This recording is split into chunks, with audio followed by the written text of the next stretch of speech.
안녕하세요. 비욘디 가정 여러분. 영등포 세길병원에서 일하고 있는 정형외과 전문의 이대영입니다. 오늘 여러분께 드릴 강의의 제목은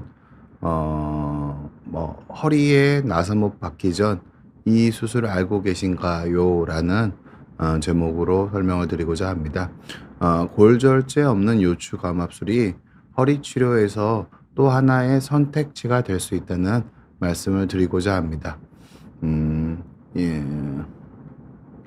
환자분들은 강의 들으시다가 궁금한 점 있으시면 언제든지 질문 주셔도 제가 성의껏 답변 드리도록 노력하겠습니다.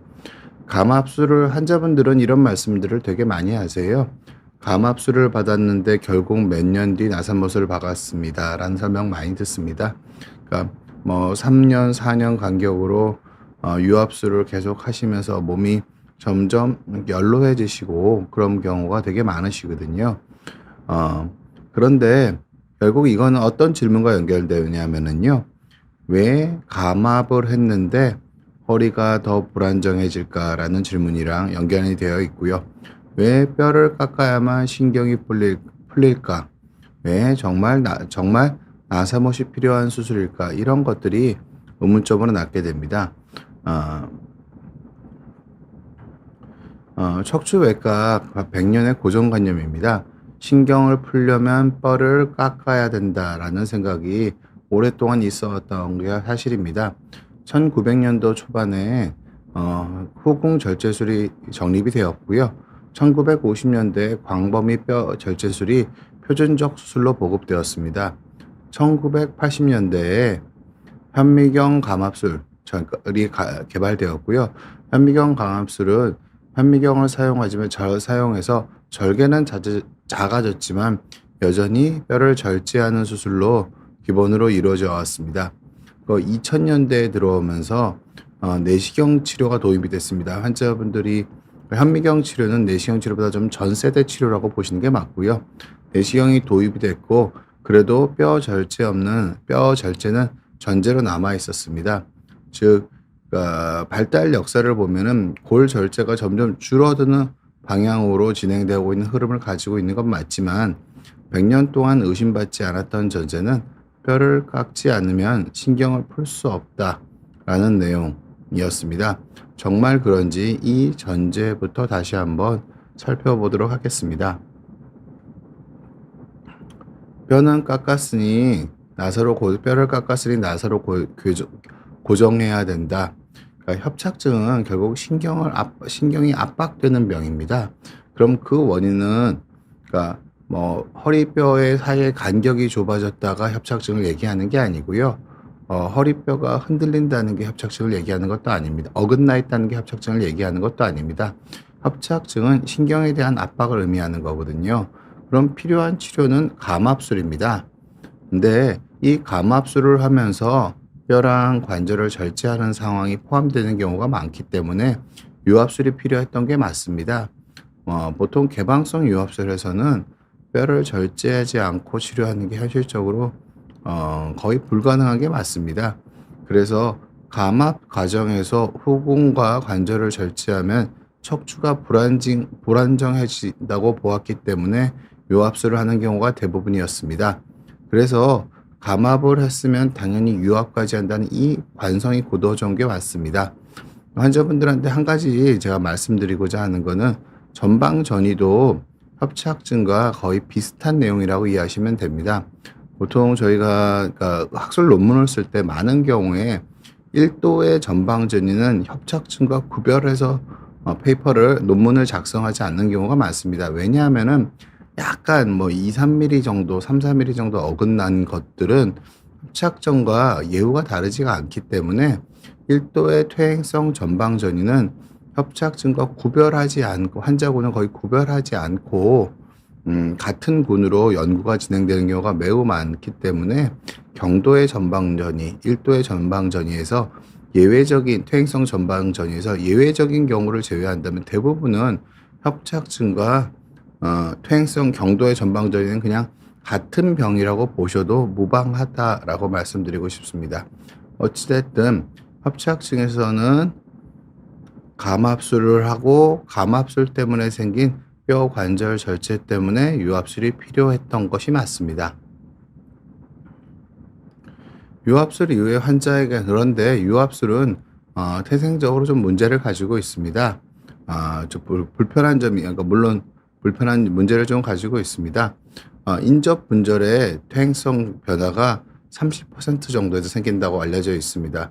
유압한 관절 아래 위 관절이 5에서 10년 내에 다시 문제가 되는 비율이 한 30% 정도로 알려져 있고 움직여야 하는 여러 마디 중에서 한 마디가 고정이 되어 있기 때문에 아래 위 분절이 수술 전보다 더 많은 힘을 받기 때문에 상하는 거라고 보시면 될 것 같고요.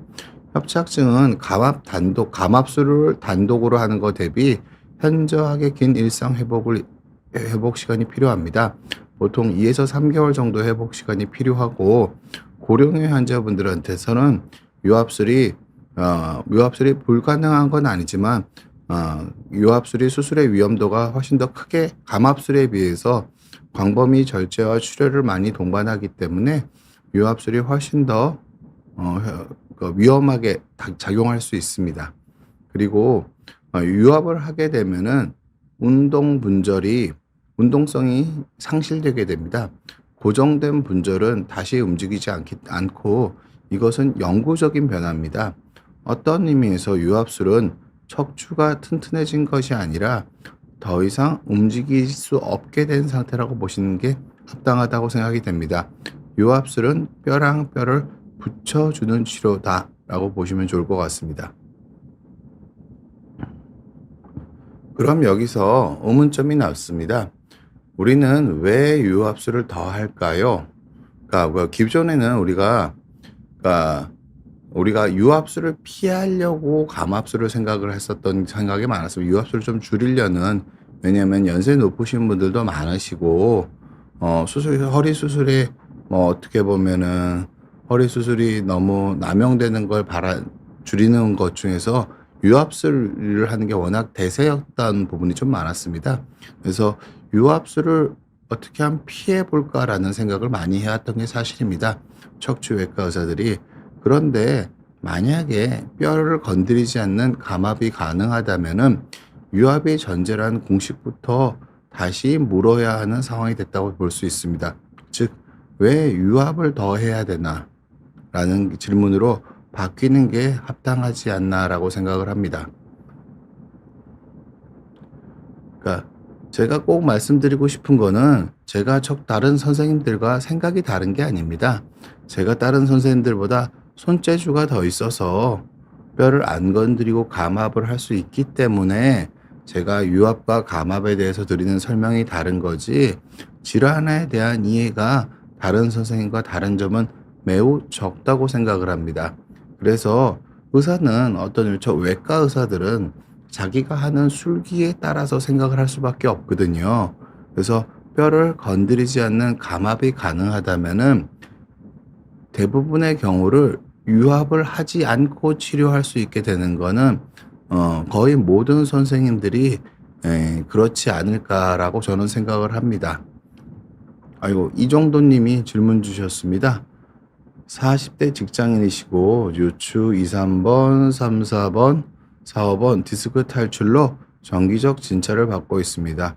문제는 2번, 3번, 4번, 5번 디스크가 신경을 자극해 신경과 방광에 자극을 준다고 합니다. 궁금한 건 2, 3번 부위가 디스크 탈출이 잘 되는 부위인지요? 라고 질문 주셨습니다. 일단 궁금한 거 위주로 말씀을 먼저 드리면은 2, 3번 부위는 상대적으로 디스크 탈출이 잘 되는 부위는 아니라고 생각하셔도 좋으실 것 같고요. 그리고 2, 3번, 4, 5번 디스크가 신경을 잡고 다리 가는 신경과 방광에 자극을 준다. 보통 아주 극심한 협착이 있지 않은 경우에는 방광으로 가는 신경을 자극 주는 경우는 상대적으로 매우 드물고요. 그리고 환자분한테 꼭 말씀드리고 싶은 거는 디스크 2, 3번, 3, 4번, 4, 5번이 디스크가 탈출이 됐다고 그러시는데 보통은 다발성으로 디스크가 튀어나왔다고 해서 디스크란 병은 아닙니다. 환자분들이 오해하시는 부분은 MRI 설명을 들을 때 디스크가 튀어나왔다면 그거를 디스크란 병이라고 생각을 하시는데, 보통은 디스크는 급성과 만성 디스크가 다르고요. 만성 디스크와 협착이 같이 있으면 그건 협착증이라고 해석하는 게 맞습니다. 세 마디의 디스크가 외상성으로 탈출해 있는 걸 가능성은 매우 낮고요. 세 마디가 동시에 외상성으로 탈출하지는 않습니다. 그리고 디스크 자체는 보통 만성과 급성이 통증을 일으키는 방식과 예후가 다릅니다. 급성은 디스크가 튀어나왔다가 흡수가 돼서 지금 그러니까 숙일 때 통증이 많이 생기고 한쪽 몸을 숙이는 동작이 어려워지고 이런 식의 증상이 있고, 숙이면 안 되고 한동안 안정을 취하면은 디스크가 흡수가 되는 형태로 가는데요. 만성 디스크는 흡수가 되는 경우가 거의 없고요. 오히려 대부분의 경우 오히려 점점 더 늘어난다고 봐야 됩니다. 퇴행성으로 디스크가 점점 늘어나기 시작한 건데, 그게 시간이 지나면 더 늘어나게 되지 줄어드는 경우는 아주 소수에 불과하기 때문에 만성 디스크와 급성 디스크는 예후가 다릅니다.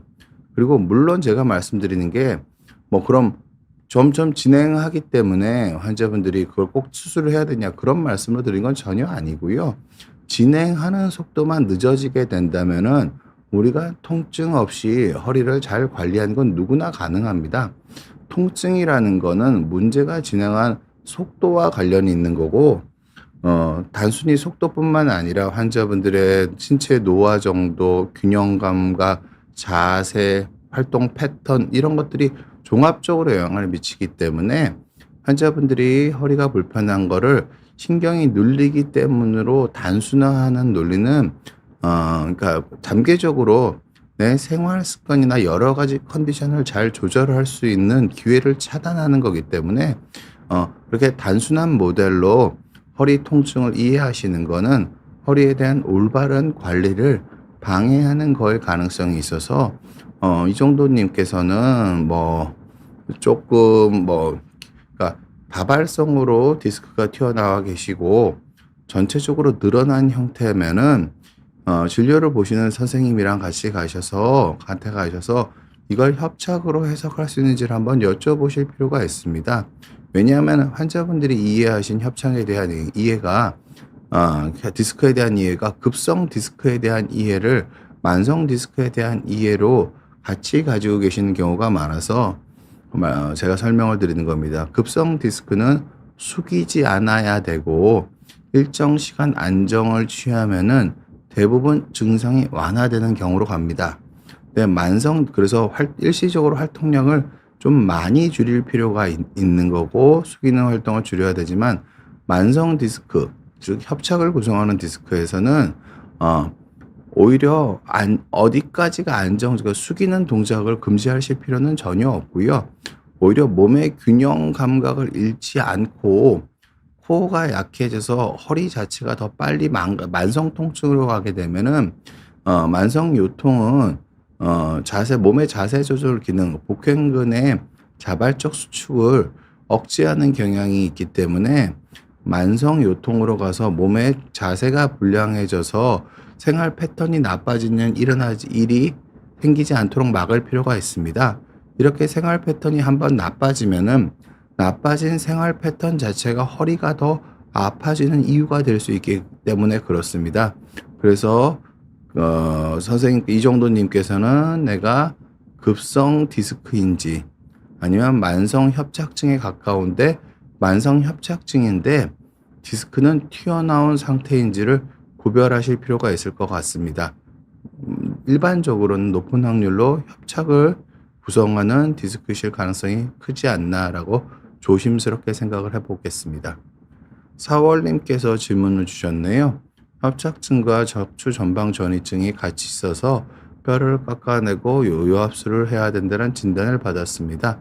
그런데 주변에서 수술을 하면 몇 년 뒤 고정한 마디 아래 위로 뼈가 다 망가져서 결국 재수술을 받게 된다고 하는데요. 맞는 말인가요? 제발 안 되는 방법은 없나요? 제가 오늘 설명드린 내용인데 오늘 설명드린 내용을 다시 한번 선생님에 맞춰서 말씀을 드려볼게요. 그러니까 전방전이증 중에서 1도의 전방전이는 협착증과 퇴행성 전방전이증이 전방전이증의 보통 90%를 넘게 차지합니다. 높은 확률도 사원님도 그냥 뼈가 부러져 있다는 설명을 듣지 않으시고 뼈가 어긋나 있다는 설명만 들으셨다면은 대부분의 경우 1도의 퇴행성 전방전이일 가능성이 큽니다. 그럼 퇴행성 전방전이 1도인 경우는 감압술이나 유압술이나 동일한 결과가 있다는 게 의학적 정설입니다. 제가 조금 있다가 저는 감압술이 유압술보다 우월하다고 임상적 결과가 꼭 우월하다고 말씀을 드리는 건 아닙니다. 하지만 그 둘은 동등하다는 거는 여러 연구로 아주 확립되어 있는 내용이어서 제 강의를 좀 더 경청해 주셨으면 좋겠고, 감압술로 치료받는 선택도 충분히 가능하다. 선생님과 사월님께서 진료보신 선생님이 유압술이 필요하다고 하셨지만, 유압술만 가능하지 않다는 게 여러 학술적 연구상 참이라는 거를 여러분께 말씀드리고자 합니다. 그리고 유압을 하고 났을 때 아래 윗마디에 그러니까 추가적인 인접 분절 퇴행을 막는 것들은 결국은 생활 습관과 관련된 훈련인데요. 아쉽게도 현재까지 허리 수술 후에 어떤 프로토콜로 재활을 해야 된다고 확립된 바가 없습니다. 그래서 이거를 줄일 수 있는 방법이 있다고 의학적으로 확정적으로 말씀드릴 수는 없지만 제가 허리에 대해서 재활에 대해서 여러 가지 관심을 가지고 있어서 조금 더 시도해 볼 만한 방법은 있는 것들이 제가 여러 재활을 통합해서 어떤 식의 움직임 패턴을 만들어 주는 게 인접 분절의 퇴행을 줄일 수 있는지 제가 연구를 하고 있긴 한데 나중에 제가 그런 연구들이 학문적으로 출간이 혹시 된다면 제가 서브미션 해놓고 있는 논문을 제출한 상태 통과가 된다면 여러분들한테 현재 척추외과에서 공식적으로 인정된 재활이 어느 정도 수준이고 이게 어디까지 알려져 있으며 지금 현재 우리가 쓸 수 있는 대안은 어떤 것들이 있는지 말씀드리러 가지려고 하고는 있는데요. 확정적으로 그걸 연기할 수 있는 방법은 없다라는 게 죄송스러운 말씀이지만 현재까지의 결론이 아닌가라고 저는 조심스럽게 말씀드립니다. 내가 다음 기회에 꼭 말씀드릴 수 있었으면 합니다. 도움이 되셨으면 또 추가 질문 제 말씀 중에서 이해 안 되는 게 있으시면 또 물어보시면 제가 성의껏 답변 드리도록 하겠습니다. 여러분들께서 제일 착각하고 그러니까 제일 꼭 알아두셨으면 하는 부분은요. 신경 압박은 그러니까 모든 디스크가 뭐 해롭고 독이 아닙니다. 디스크는 없어야 하는 게 아니라 정상적인 구조거든요. 결국 핵심은 뭐냐면은 뭐가 신경을 누르게 하느냐에 있습니다. 신경에 대한 협착이고 디스크가 신경을 많이 누를 때 치료를 하는 거고 디스크가 신경을 많이 누를 때 증상이 생기는 거지 디스크 자체가 의미가 있는 게 아닙니다. MRI상 그림을 봤을 때 신경을 뭐가 더 많이 누르는지를 판단해서 신경이 덜 누르게 만들어주는 게 근본적인 치료일 수밖에 없습니다. 허리에서 압박, 특히 퇴행성 그러니까 협착증에서 허리 압박의 주범은 뼈가 아니라 두꺼워진 인대이고 디스크도 대부분 퇴행성 디스크도 대부분 아닙니다. 무슨 뜻이냐면은 그러니까 신경을 누르게 하고 있는데 항색 인대가 두꺼워진 게 한 80-90%를 차지하고 디스크가 조금 늘어나는 게 1-20% 정도를 차지하는 경우가 대부분 많이 늘어나 봤자 한 1-20%를 좁아지게 만들거든요. 그러면은 황색 인대만 제거해도 충분한 감압이 이루어진다는 걸 얘기를 합니다. 그래서 압박의 주범은 뼈도 아니고 디스크도 아니고 황색 인대가 협착을 만드는 압박의 주범입니다. 그리고 환자분들이 황색인대를 제거한다고 하면은 '황색인대를 제거하는 게 어떤 문제를 일으키지 않을까.'라고 생각을 하시는데 임상적으로는 문제가 없다고 말씀드릴 수 있을 것 같습니다. 왜 그러냐면은 이미 퇴행이 된 황색인대는, 그러니까 원래 환자분들이 이걸 문헌을 찾아보시면은 정상 황색인대의 기능을 보고 이 황색인대들이 제거되면 기능이 떨어지지 않을까라고 걱정을 하시는 건데요. 협착에서 이미 두꺼워진 황색인대는 황색인대 고유의 기능을 잃은 겁니다.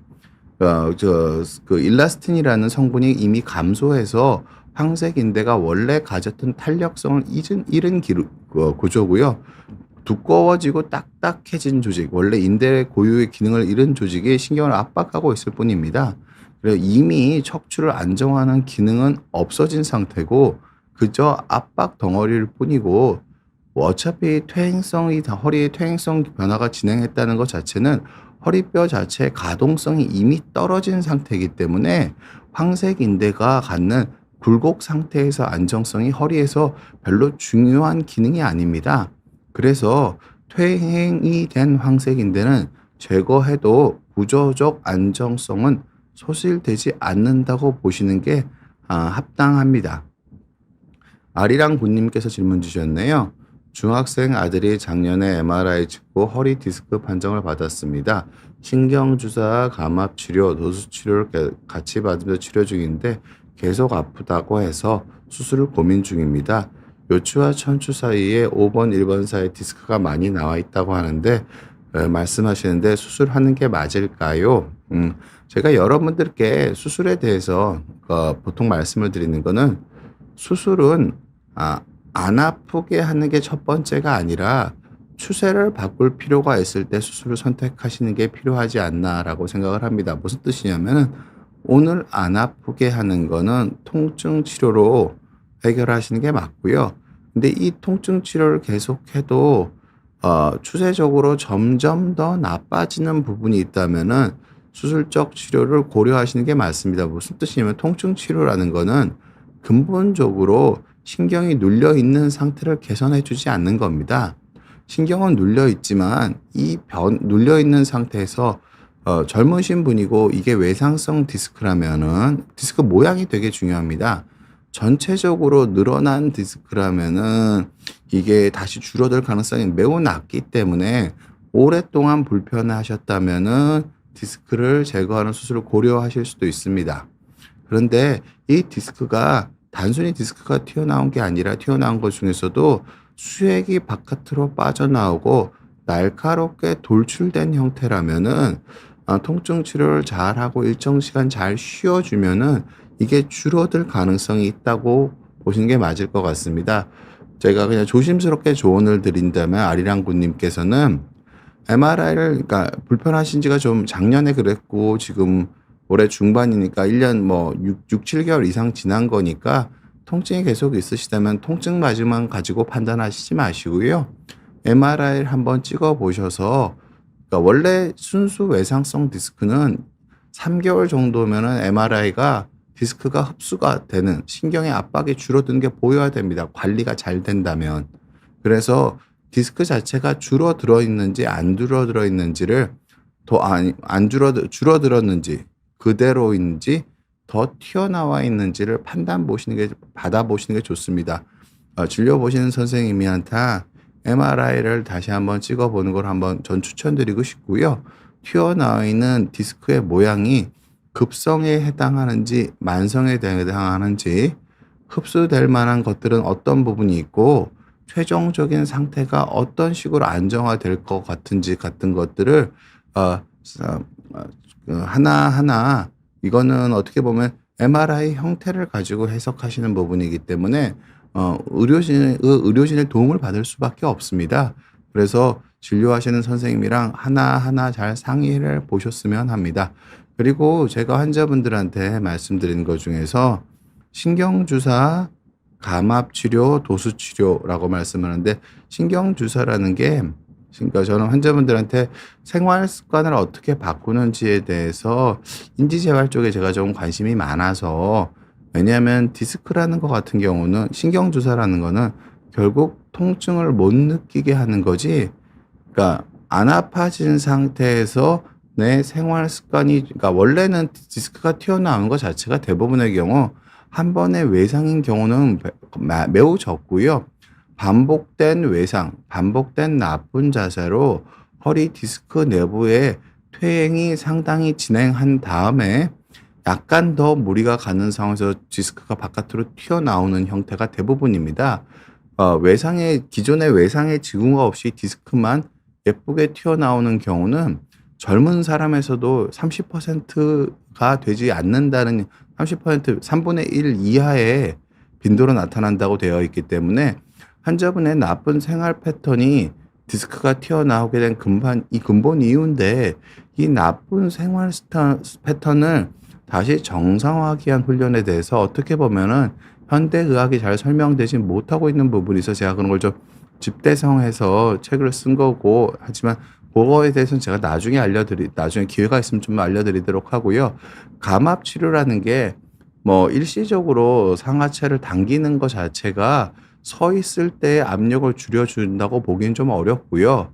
도수 치료도 근육을 이완하고 늘려주는 게 통증 완화에는 도움이 되고, 통증 때문에 긴장해서 생기는 그러니까 특히 통증 때문에 아파서 걱정이 되고, 걱정이 되고 긴장이 돼서 몸이 더 예민해져서 더 아파지고 더 우울해지는 이 악순환을 끊는 의미는 분명히 있긴 하지만, 생활 습관에서 어떻게 교정해야, 어떤 점들을 더 힘써야 하는지를 대해서 뭐 여러 시중에 나온 책들도 많으니까 제 책을 포함해서 그런 것들에서 어떻게 생활 습관에 신경을 써야 되는지 그런 것들도 좀 폭넓게 공부하셨으면 합니다. 왜 그러냐면은 이 부분은 현대의학에서, 죄송스러운 말씀이지만 현대의학이 여러분들은 다 발전해 있고 다 알고 있을 거라고 생각하지만, 혈이 신경이 눌리는 협착증이나 디스크에 의해서 표준적인 재활은, 공통적으로 받아들여지는 재활 방법은 현재까지 인정된 것이 없는 거에 가깝다라는 걸 전제로, 그렇지만 없지만 환자분들은 불편하시기 때문에 어떤 제안을 드려야 되는데, 현대 임상가들이 의학적으로 확립되지 않은 말들을 진료실에서 환자분한테 어떤 제안 드리는 게 매우 어려운 부분이 있어서 환자분들이 그런 부분들에 대해서 충분한 정보 자료를 얻지 못하고 계신 분을 좀 안타깝게 생각을 하고 있습니다. 아무튼 아리랑 군님께서는 제가 아까 말씀드렸던 것처럼 MRI를 필요하시다면, 수술이란 중요한 결정을 하실 거라면은 MRI 다시 한번 찍어 보시고 상태 변화가 어떤지를 보시고, MRI가 더 진행하거나 전혀 6개월, 7개월이 지났는데 하나도 진행한 게 없다면은 조금 더 수술 쪽에 무게를 두고 생각을 해 보셨으면 좋겠고요. MRI에서 진행한 게 좀, 디스크가 좀 줄어든 게 보인다면은, 학생분이, 아드님 가족분이 좀 통증을 좀 많이 호소하시더라도 재활 쪽에 조금 더 힘을 써 보는 게 맞지 않을까 싶고요. 저희 병원 시간 나시면 저희 병원에 한번, 저희가 그런 것들에 좀 관심이 있어서 그런 것도 교육도 좀 해 드리는 편이니까, 제가 교육을 해 드리니까 한번 방문해 보시는 것도 나쁘니까, 재활 교육에 대해서는 저희 병원에 좀 다른 병원이 좀 안 하는 걸 좀 하는 편이어서 저희 병원 한번 방문해 보시는 것도 나쁘지 않지 않을까, 저는 조심스럽게 말씀드립니다. 아유, 중학생 아드님이 그러시면 많이 신경 쓰이시겠습니다. 예, 좋아지셔야 되는데 응원하겠습니다. 예, 강의를 다시 한번 좀 들어가 보도록 할게요. 아까 말씀드린 것처럼 압박의 주범은 뼈가 아니라 두꺼운 인대이거든요. 그래서 협착증은 인대가 두꺼워지는 병이고, 디스크가 그거에 미치는 영향은 매우 작습니다. MRI상 디스크가 튀어나왔다고 설명을 들으시면은 여러분들께서 그럼 내가 협착증인가요, 디스크인가요를 한번 꼭 물어보실 필요가 있습니다. 왜냐? 의사가 협착이라고 설명하면 이거는 만성적인 거라는 걸 의미하는 거고요.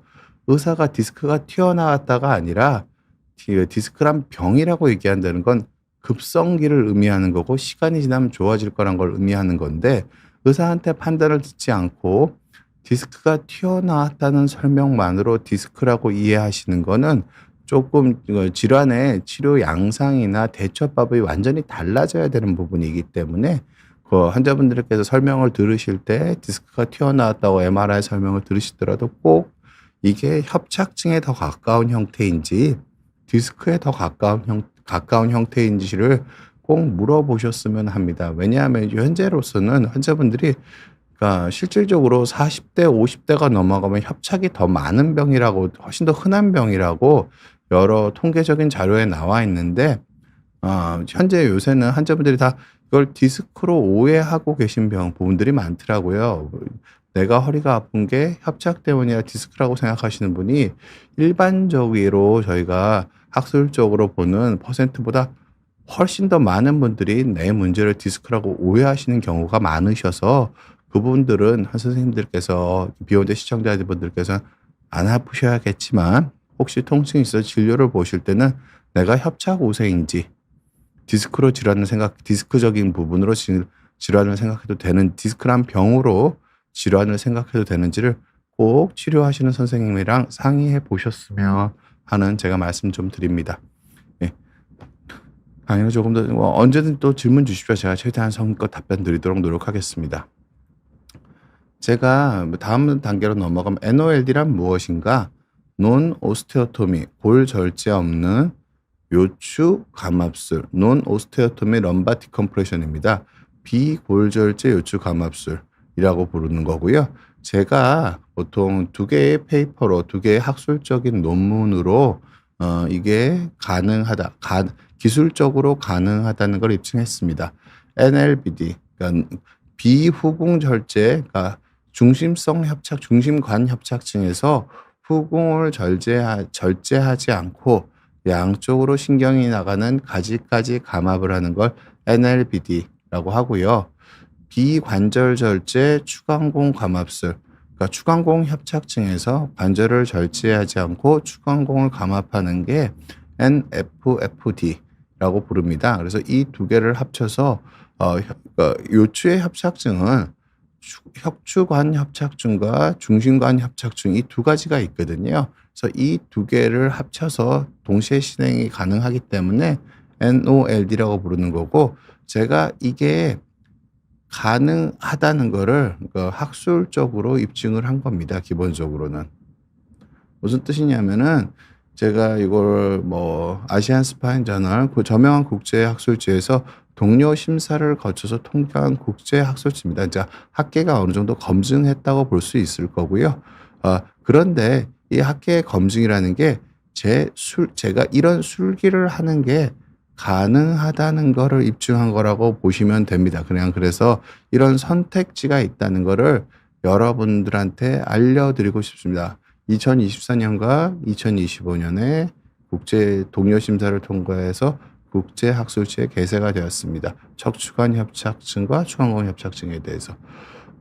박지훈 님이 질문 주셨네요. 몸 전체가 문제가 있는데요. 요추, 척추 측만, 흉추, 어깨 회전 제한, 골반 틀어짐 등등 몸이 좀 문제가 있는데 스트레칭을 해도 안 되고 병원에 다녀도 몸이 안 나아지는데 수술 말고는 방법이 없을까요? 제가 헬스를 하는데 점점 더 틀어지고 근육도 뻣뻣해집니다. 30대입니다. 죄송합니다.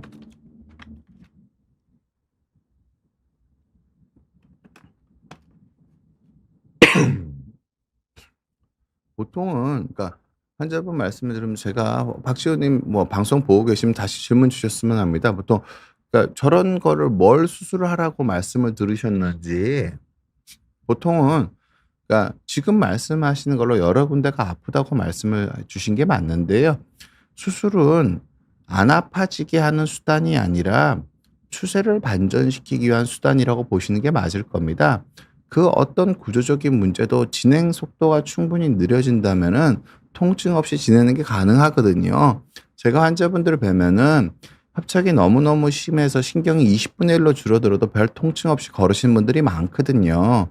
그래서 통증과 불편함은 내 생활 패턴과 신경이 눌려 있는 정도와 내 생활 패턴과 신경의 눌림이 진행하는 정도, 그 외에 여러 가지 신체적인 조건이 종합적으로 곱해져서 나타나는 복잡한 함수이지 조직에 문제가 있고 그대로 통증으로 나타나는 건 아니기 때문에 뭐 아픈 것만 가지고 통증 수술을 생각하시는 거는 뭐 조금 더 넓게 생각을 하시는 게 조금 더 폭넓게 이해하시는 게 좋아 보이고요.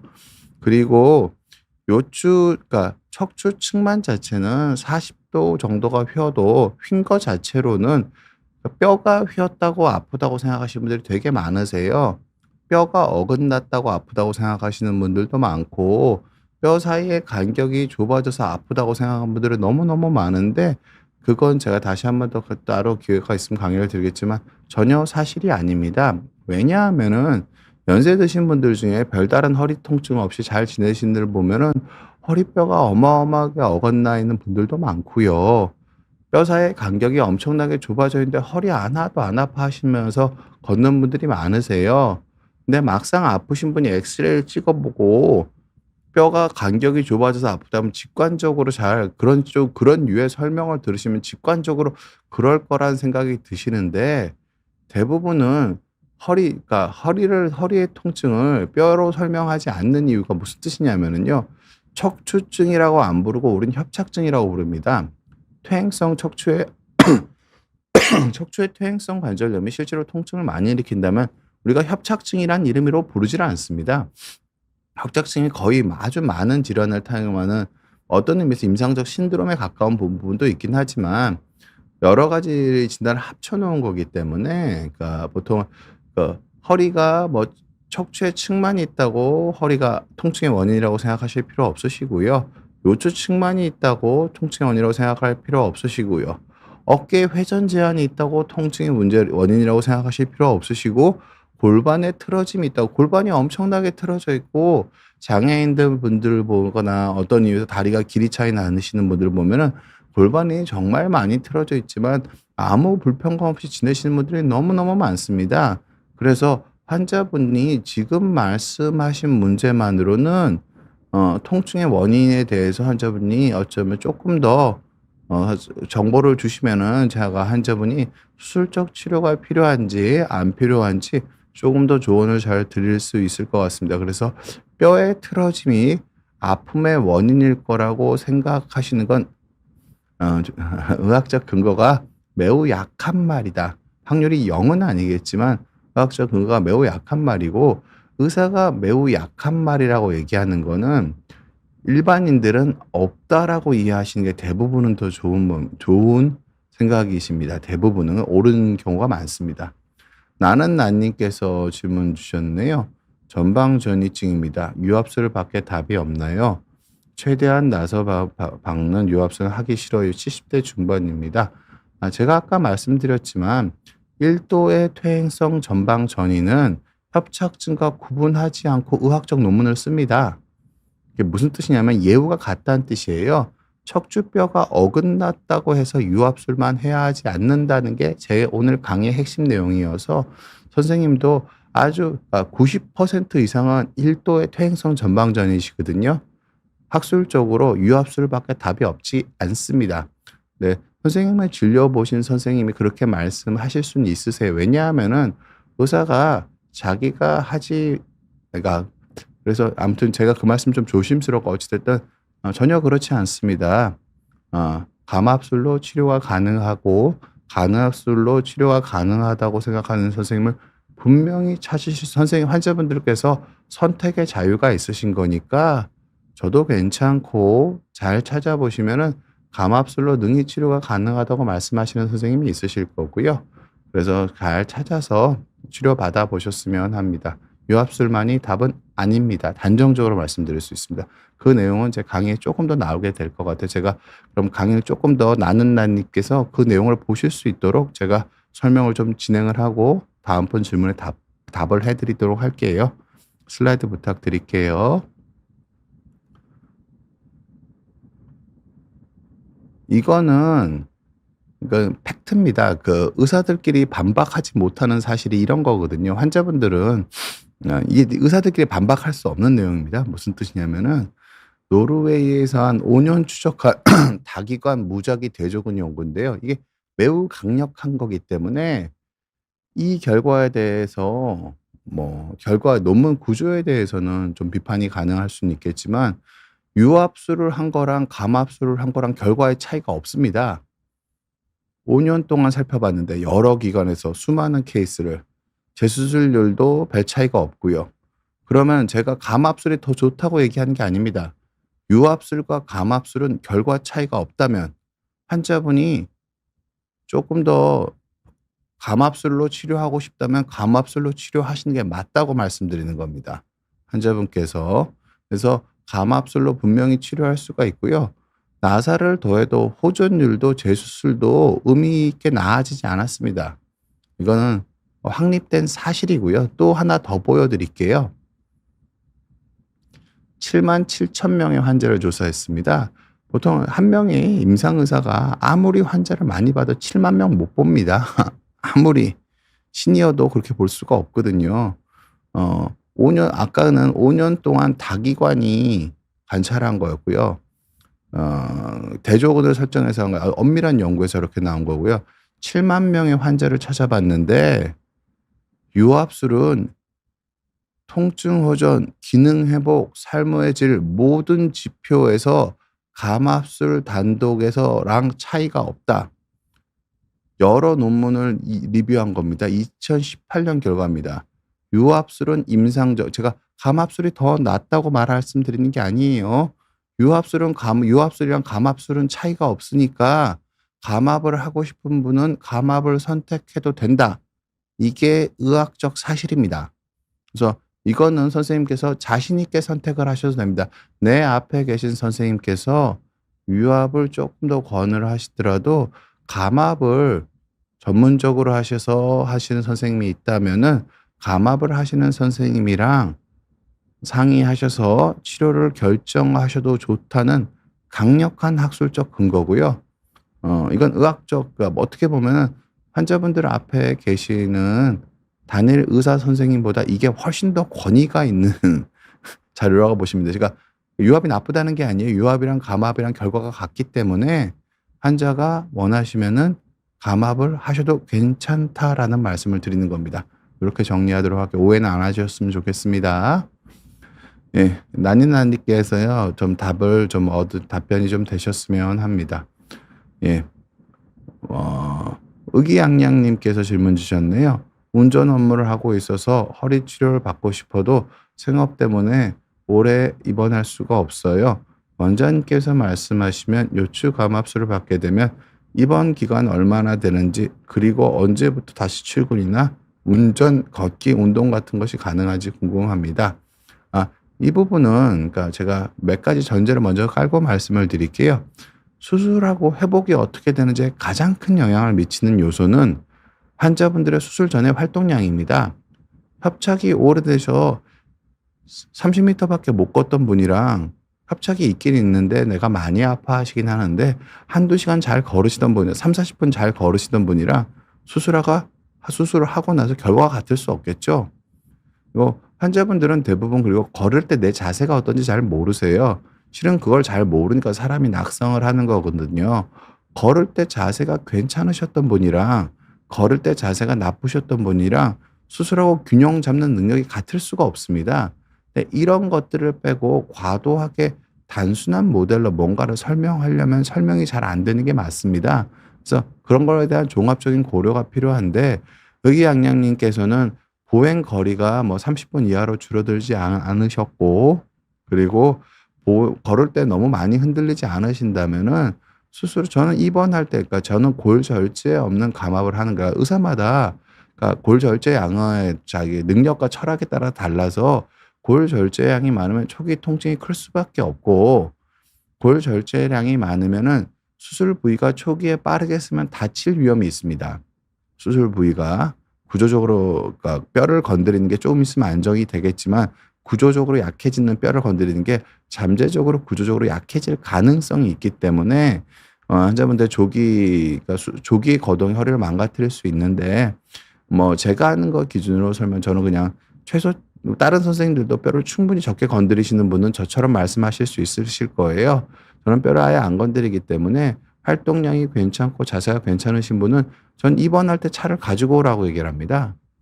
퇴원할 때 차를 몰고 댁에 가셔도 된다고요. 대부분 2박 3일 정도 그 근처로 해서 활동량이 괜찮으시다 보면 운전하는 일 다시 출근은 2박 3 일이면 충분히 가능하다라고 저는 말씀드리고 싶습니다. 오래되시지만 않은 수술 전 활동량이나 보행 패턴이 괜찮으셨던 분은 그렇게 안내 드리도록 할게요. 그리고 대금장님께서 질문 주셨네요. 척추관 협착증과 전방 전이증을 가진 상태인데 며칠 전 갑자기 통증이 있어서 가까운 병원에서 신경 주사들을 맞았으나 통증이 줄지 않아요. 2차 주사를 시도해 봐야 할지 다른 방법을 찾아봐야 할지요. 제가 정말 안타깝게 생각을 하는 건데요. 일단 주사 치료를 선생님 한두 번 더 해 보시는 건 나쁘지 않으세요. 보존적인 치료 기간으로 어느 정도 상정을 해 보시는 건 괜찮으신데, 이게 제가 환자분 되게 안타까워하는 거는 내가 몸을 쓰는 패턴과 내가 아픈 거는 당연히 관계가 있습니다. 근데 주사 치료를 하고 증상이 줄어들기 위해서 보행 패턴을 내가 허리 쓰는 양을 좀 잘 줄이고, 제가 그냥 드릴 수 있는 말씀은요. 기회가 되시면 저희 병원 방문해 보셔도 좋고, 제가 쓴 책이나 그런 것도 좀 찾아보셔도 좋고요. 제가 말씀드리고 싶은 거는 주사 치료를 하시면서 뭘 해 보셨으면 하냐면은 내가 일상생활에서 모든 동작을 천천히 부드럽게 움직이려고 노력해 보시는 게 매우 중요합니다. 통증을 너무 겁내지 마시고요. 천천히 부드럽게 모든 생활을 하려고 노력을 하시고 오면서 주사 치료는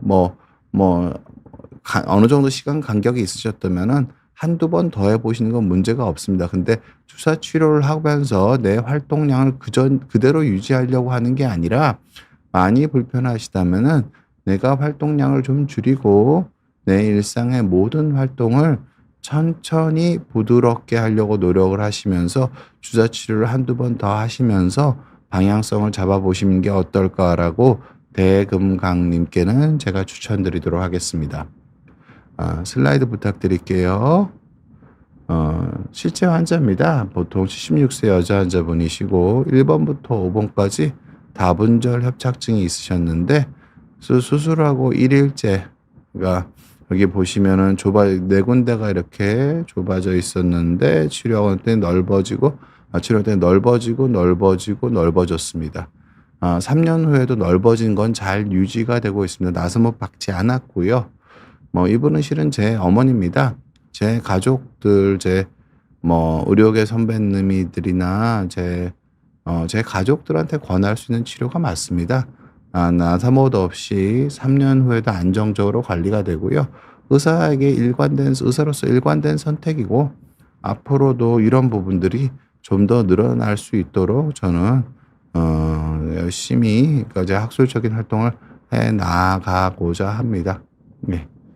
이분은 58세 남자 환자분이시고, 여기도 하나, 둘, 셋, 넷이 수술 다음 직후에 감압이 됐고요. 여기도 1년 지났는데 감압된 게 잘 유지가 되어 있습니다. 뼈가 이렇게 다 좁아져 있는데 아무런 통증 없이 잘 지내십니다. 게다가 이분은 추간공 협착이 있는 것도 같이 치료했거든요. 추간공 협착도 내시경 치료가 익숙하신 선생님은 추간공 협착에 대한 감압이 가능합니다. 근데 여러분들이 척추 내시경 치료한다고 하시는 분 중에서 전체 한다고 하시는 분 중에서 한 4분의 1, 5분의 1 정도만 추간공 협착에 대해서 감압을 한다고 보시면 될 겁니다. 여러분들이 내시경 치료를 한다랑 추간공 협착에 대한 감압을 한다는 건 매우 다른 거거든요. 무슨 뜻이냐면은 어깨 내시경을 한다랑 어깨 회전근개 봉합을 한다랑 어깨 내시경으로 회전근개 봉합 및 인대 이식 수술까지 한다는 거랑 어깨 내시경으로 관절 재건술까지 한다는 거는 매우 다른 얘기입니다. 그래서 전체적으로는 환자분들께서 치료에 대해서 아무튼 그런 다른 얘기여서 추간공 협착이어도 감압술로, 내시경을 이용한 감압술로 내 앞에 계신 선생님이 못한다고 하는 거 자체가 잘 얘기를 좀 들어보시고 여러 선생님의 의견을 좀 듣는 게 가능하면 최소 침습으로 여러분들이 환자분들 입장에서는 누구나 대부분 최소 침습을 원하세요. 그리고 최소 침습이 분명한 정당성을 가지고 있는 게 맞고요. 그래서 그런 것들을 선택권을 보장하는 차원에서 최소 침습이 꼭 좋다는 게 아니라 환자분들이 원하신다면 하셔도 될 만한 충분한 안정성은 확보돼 있다는 차원에서 말씀을 드리는 겁니다. 그래서 그런 치료를 선택하시는 것들이 저는 환자분들한테 그렇게 선택하셔도 된다라고 말씀드리고 싶습니다. 보통은 협착증, 추간공 협착증이 있으신 분들, 고령의 저합자분들, 전신마취 유압술이 두려워 부담스러우신 분들, 유압을 권유받으신 분들 모두 1도의 전방 전이가 있으신 분들까지 이런 분들은 다 NOLD, 골절제 없는 요추 감압술을 고려해 보셔도 좋습니다. 여기 이런 모든 상황에서 다 되는 건 아니지만 거의 모든 상황에서 가능합니다. 저는 지금 거의 11개월 동안 유압을 안 하고 있습니다. 거의. 그러니까 제가 근데 제 손이 점점 좋아지는 거랑 관련이 있습니다. 보통 제가 다른 선생님들이랑 생각이 다르다고 느끼실 수 있으실 거예요. 환자분들은, 구독자분들은. 근데 저는 생각이 다르다고 생각하는 게 아니라 제 손이 다른 선생님들과 다르다고 생각을 하고 있습니다. 생각이 다른 게 아니라. 그래서 환자분들한테 제가 꼭 드리고 싶은 말씀이 이거예요. 뼈를 적게 까는 게 진짜 최소 침습입니다. 간혹 어떤 경우에는 내시경 구멍은 되게 작긴 한데 안에 뼈는 왕창 상당량을 절제하고 수술하는 경우가 꽤 있으세요. 근데 그러면은 뼈는 피부를 적게 째고 안에 뼈를 많이 절제하면 그게 최소 침습이 아니겠죠? 그러니까 최소 침습의 정의가 다른 관절 파트에서는 수술의 내용, 그러니까 더 중요한 구조가 정해져 있는 골절제량 같은 게 정해져 있는 상태에서 피부를 적게 째고 근육을 적게 째는 거를 최소 침습이라고 불렀던 건데 척추에서는 피부나 근육보다 뼈가 훨씬 더 중요하다는 건 상식 중의 상식입니다. 그런데 피부만 적게 쬐다고 최소 침습이라고 부르는 거는 좀 어폐가 있지 않나라는 생각이 듭니다. 최소 침습 방향에서 설명하자면은 감압술 위주로 치료를 선택하는 것 자체가 최소 침습의 개념에 맞는 거지. 예, 맞는 거라고 저는 생각을 하고 있습니다. 기본적으로는.